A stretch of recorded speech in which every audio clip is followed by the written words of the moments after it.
Millions of adults move through life feeling like they're always one step behind and never know why. Forgetful, restless, starting 10 things and finishing none, losing keys, missing deadlines, apologizing again. And underneath it all, a quiet question. Is this just me, or is something else going on? This is a closer look at ADHD in adults, the signs of ADHD in adults that get missed for years, what those online tests are really worth, and where to turn for real help. Because for a lot of people, the answer to that quiet question changes everything. This is undiagnosed ADHD in adults, and it's far more common than most people think. First, what ADHD in adults actually is. Forget the old picture of a hyperactive boy who can't sit still. That image has done real damage because it made a whole generation of adults believe ADHD was something they'd have grown out of or never had at all. ADHD is a difference in how the brain regulates attention, impulse, and time. At its core sits a chemical imbalance, most importantly in dopamine, the brain's signal for motivation and reward. The regions that manage focus and self-control run quieter than usual.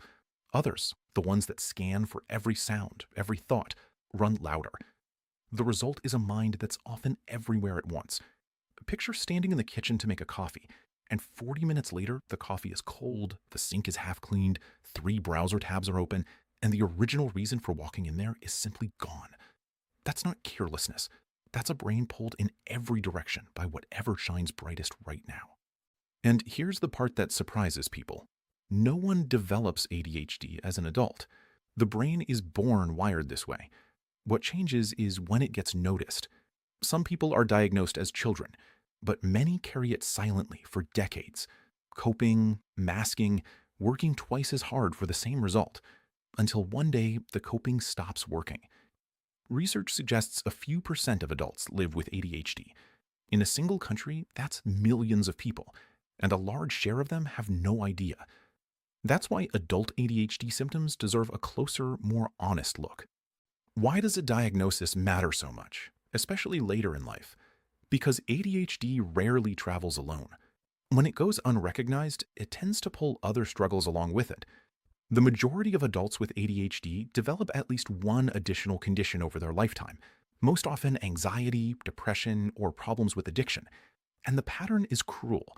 The ADHD sits underneath, unseen, while the anxiety and the low mood get treated on the surface.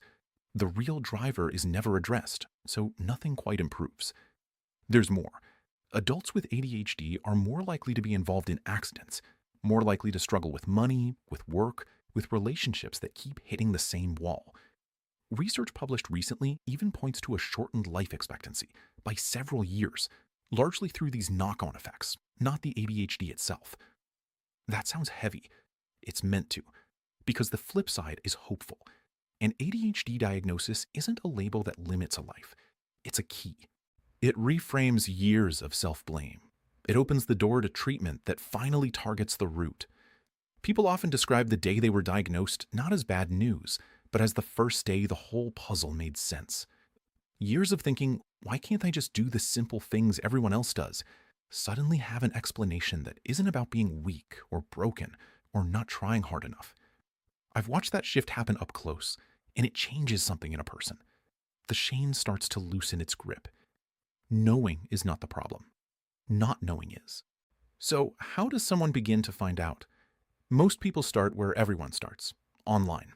Search ADHD test, and thousands of quizzes appear. Some ask 50 questions, some ask 5. The most respected short screener comes from the World Health Organization. 6 questions, refined over years. It doesn't ask about childhood or obvious hyperactivity. It probes 6 everyday patterns. Trouble wrapping up the final details of a task once the hard part is done. Difficulty getting things in order when a job needs organizing. Trouble remembering appointments and obligations. Putting off anything that demands sustained mental effort. Fidgeting, hands or feet moving through long stretches of sitting. And that feeling of being driven by a motor, always needing to stay busy. If several of those ring true, often or very often, it can be a signal worth taking seriously. But here's what the quizzes won't tell you. A self-test is a hint, never a diagnosis. Rating yourself honestly is genuinely hard. Where exactly does sometimes end and often begin? The scales are fuzzy, and nearly every symptom on that list overlaps with something else. Poor concentration, inner restlessness, forgetfulness, those show up in depression and anxiety, in thyroid problems, in plain exhaustion and poor sleep.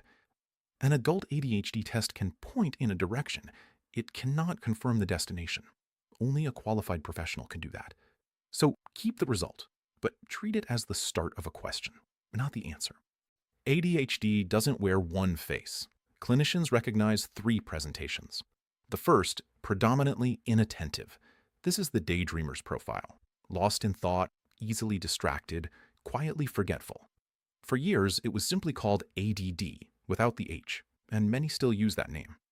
The second, predominantly hyperactive impulsive.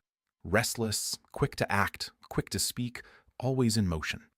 And the third, the combined presentation, where symptoms from both blend together. But here's what matters most for adults, and it's the reason so many are missed. In adulthood, hyperactivity often turns inward. The visible fidgeting fades.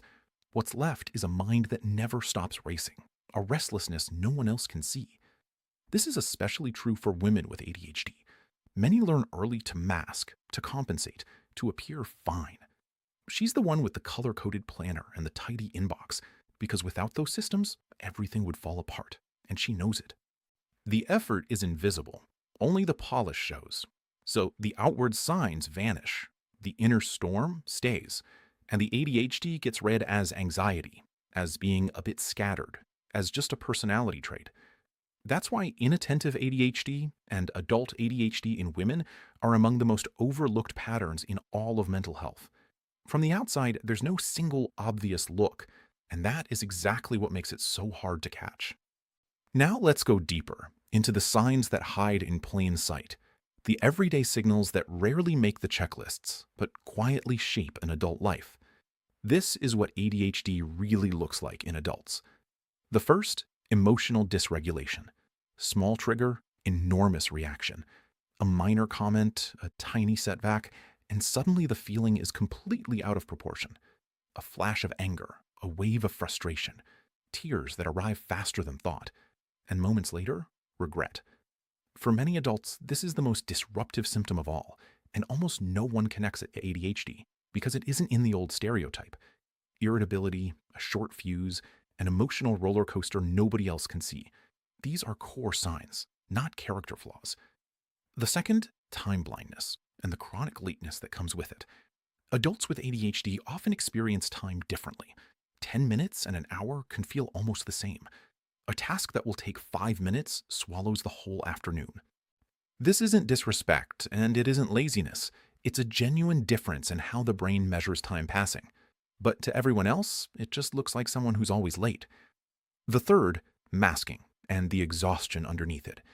Many adults spend years building an invisible scaffolding, lists, alarms, routines, sheer willpower, just to hold an ordinary life together. From the outside, it works. On the inside, it's draining. And this is the crucial part. Masking holds right up until life shifts. A new job, a move, a first child.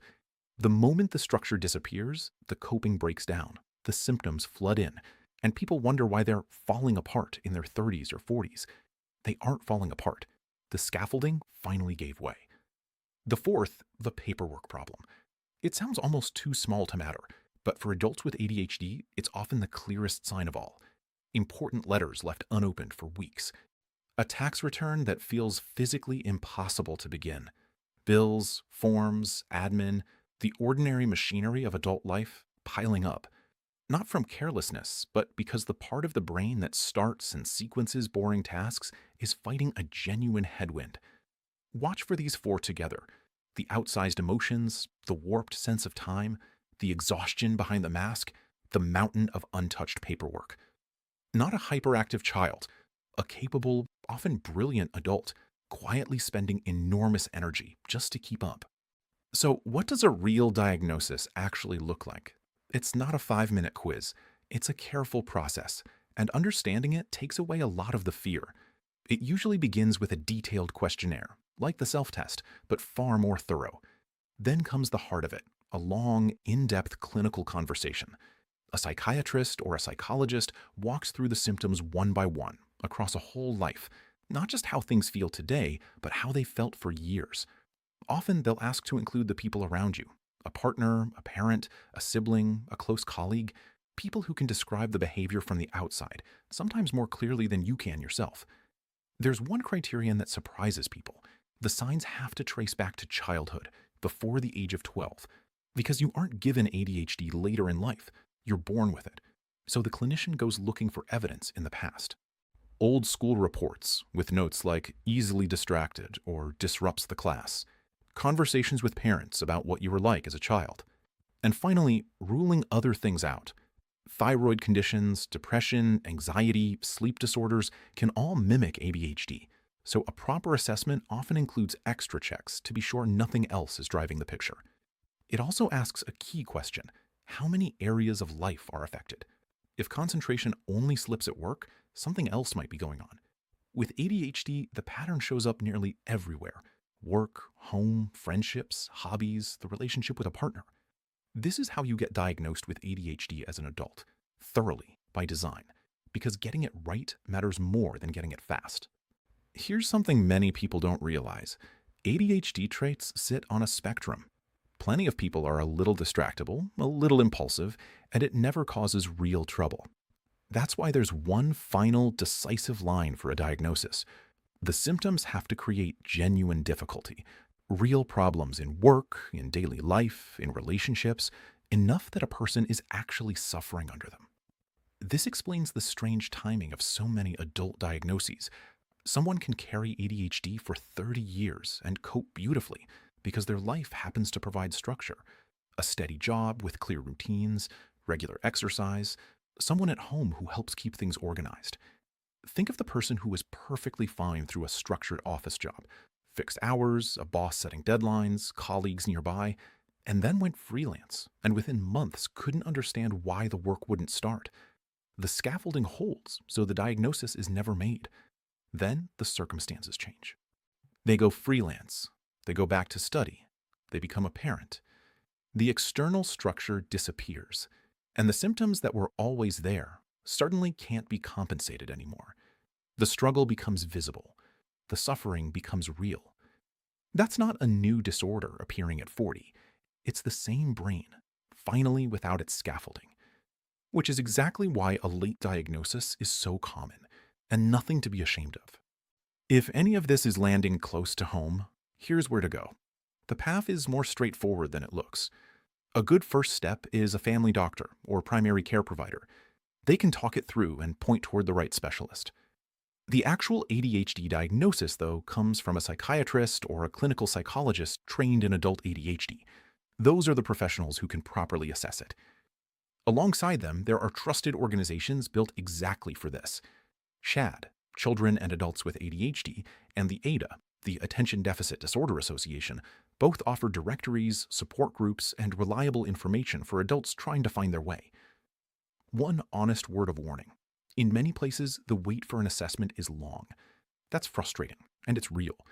But if the difficulty is genuine, it is worth staying persistent, getting on the list, following up, not letting it drop. This is a moment to be gentle with yourself, but stubborn. And when the appointment finally comes, it helps to arrive prepared. A few notes on the patterns you've noticed, any old school reports you can find, and if possible, a family member who remembers your childhood. Reaching out isn't an admission of weakness. It's the single most powerful step toward finally understanding your own mind. So, to bring it together, 3 things to carry away. 1. ADHD in adults is real. It's common, and it hides for years behind coping and masking. 2. A self-test is only ever a hint. A qualified professional gives the diagnosis. And 3. Seeking help isn't weakness. It's the key that unlocks everything after it. No one watching this is broken. No one is lazy. Some minds simply handle attention, time, and emotion differently, and they deserve to be understood, not judged. If this opened your eyes to something, one question in the comments: which sign surprised you the most? And if you'd like more calm, research-based looks at the ADHD mind, this is Soft Rain TV. Take a breath, take care of yourself, and I'll see you next time.